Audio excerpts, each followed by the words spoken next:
A transpose you are having, and you are Subtract lambda from main diagonal elements. yeah, A11 minus lambda, A21, A12, A22 minus lambda determinant. Yes or no? This is equal to this. This is equal to this. Now, what is the determinant of this one? Can you tell me? What is the determinant of this? The same as that of the above one. Yeah. So this is equal to A11 minus lambda into A22 minus lambda minus A12 into A21 is equal to 0. So this is your equation 2. This is your equation 2. Okay. Now you see equation 1 and equation 2, is there any difference? No, sir. No difference. So if two equations are same, means they will have the same roots, isn't it? Yes, sir. So from equation 1 and 2, we found that the matrix A and its transpose have same eigenvalues. So right from equation 1 and 2, from equation 1 and 2, it is clear that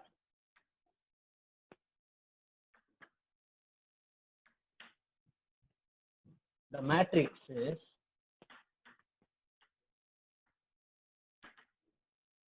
A and A transpose have same eigenvalues.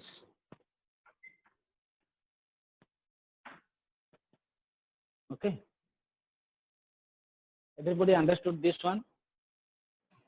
Yes, sir. Sir, does it always need to be symmetric to prove this?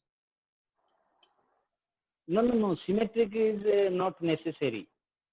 Okay, We sir. want to show that A and A transpose has the same eigenvalue. Whether it is symmetric or non-symmetric, we don't bother about it. Okay? We don't bother about it. You can take any matrix and you can able to see. Okay? It is not necessary that if A equal to A transpose, then it is symmetric. But it is for general thing. It may be symmetric, it may be non-symmetric. Okay. So that's why I have taken the elements are arbitrary elements. I have not taken particular elements. A11 may be any value. A12 may be any value. A22 may be any value. A21 will be any value. Arbitrary values. Understood?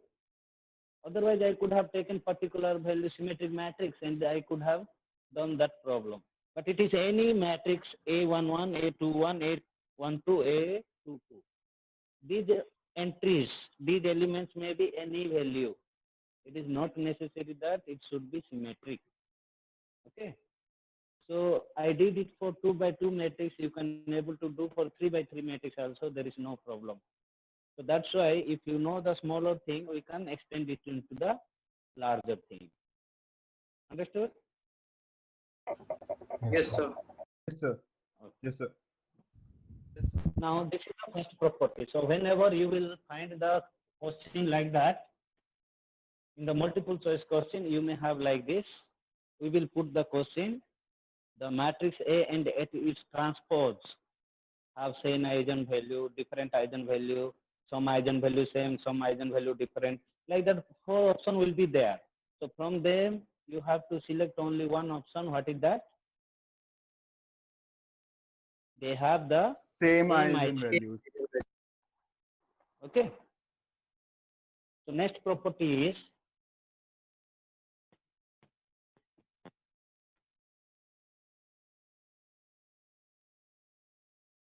property 2.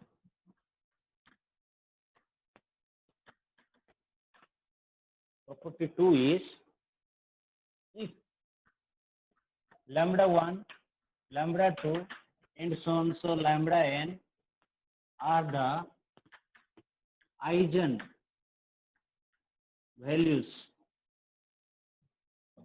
of a matrix A.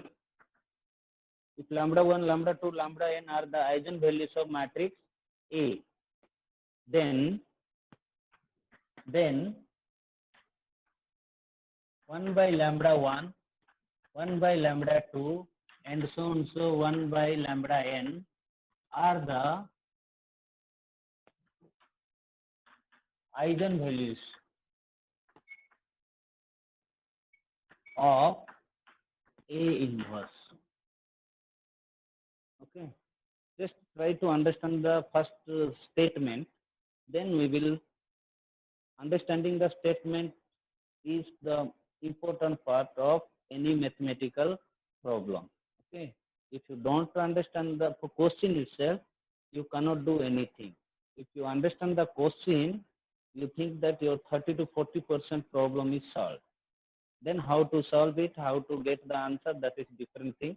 And those things are routine work, so you can able to do it. Okay, but understanding of the question in case of mathematics is most important part of your problem.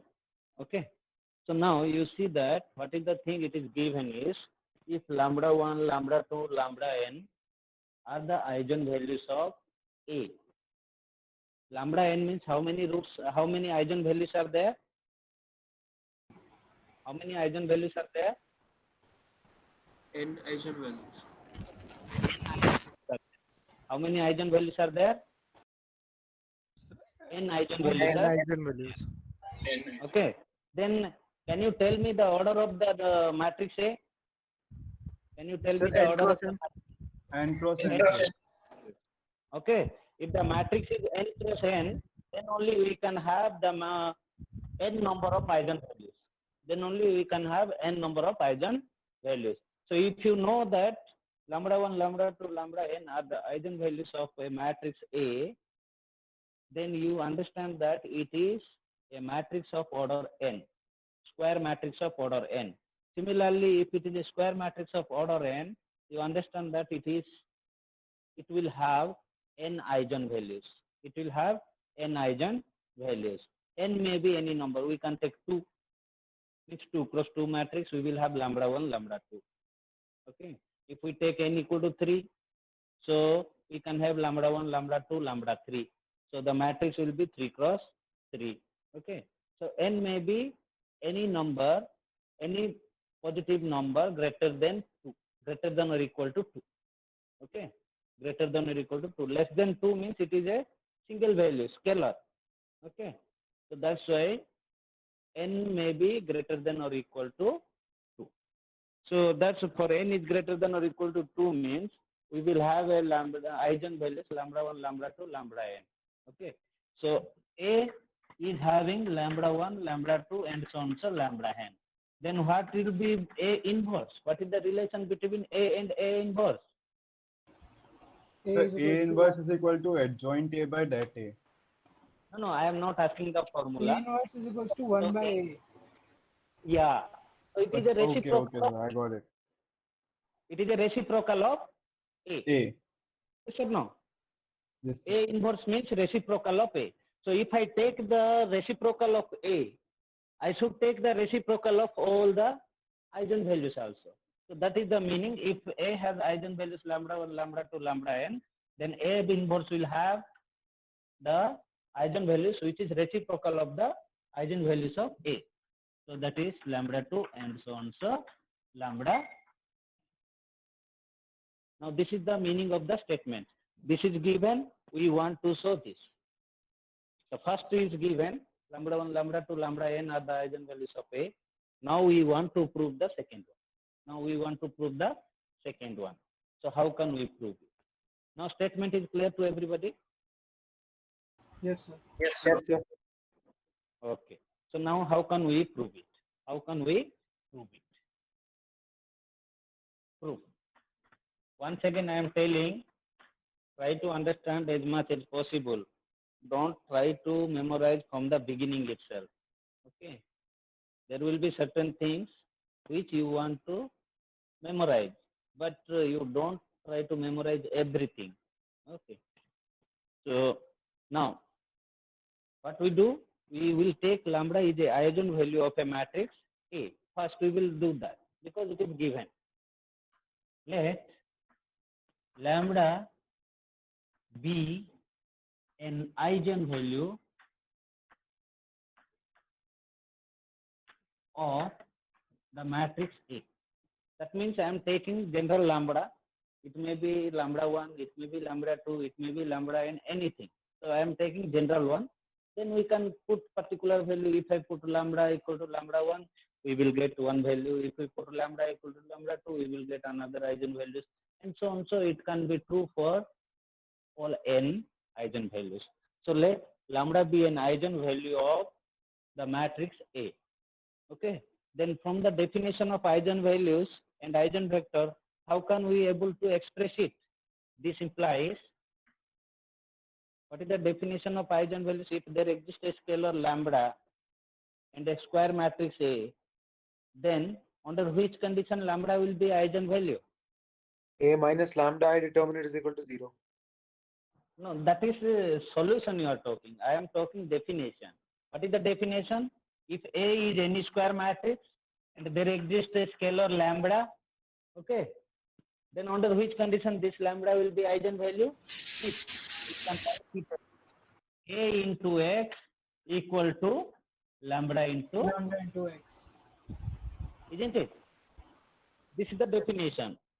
If A is any square matrix, X is a non-zero column matrix, and if there exists a scalar lambda, and if you can able to write then Ax equal to lambda x, then lambda is your eigenvalues. Then lambda is your eigenvalues. So here we are assuming that lambda is an eigenvalues of a matrix A, then definitely we can able to write in this way. Definitely we can able to write in this way. Whether this step is clear to everybody or not. Yes, sir. Yes, sir. Yes, sir. Here we have to consider X is non-zero. We have to consider X is a column matrix which should not be zero.